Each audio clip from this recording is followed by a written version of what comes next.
Það er sýningurinn að gera línur í Excel. Þetta eru 2 línurit. Fyrsta er tiltölulega einfalt. Þá erum við hérna töflu sem er með ár og hérna erum við með laun fyrir hvert ár og hérna er eyðslan. Þannig að við viljum sýna bæði launin og eyðsluna fyrir hvert ár. Þannig að það verða 2 línur og þá getum við að ljóma þetta allt saman upp eins og við sýnum hérna. Förum við insert og við setjum inn skattalínur þetta því að þetta eru bara með tölur og lárétt ásnum. Bara valið eitthvað eins og þetta hérna. Og það lítur svona síðan getið þið breytt hérna chart title og sett inn merkt þessa ása hérna með því að verna plus svo framvegis. En það sem ég ætla að sýna ykkur sem er aðeins öðruvísi er að hvað gerist ef að taflan lítur svona út.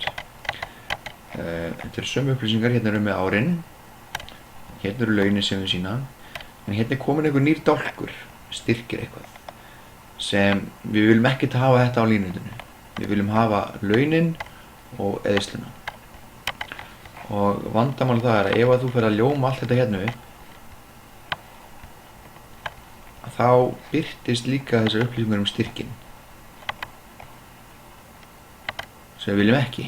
Þetta er ekki það sem við viljum ekki hafa styrkinni. Ég ætla að sýna ykkur hérna hvernig maður getur valið bara dálkana A, B og D. Þannig að þetta felst í því að þú getur valið þessi dálk A og B. Síðan til þess að velja D, að þá verður að halda inn í Ctrl og síðan að ljóma hann upp. Að því getur þá svona hoppað yfir dálka. Svo ég hef gert þarna. Síðan bara insert, velja línutið og þá er það komið.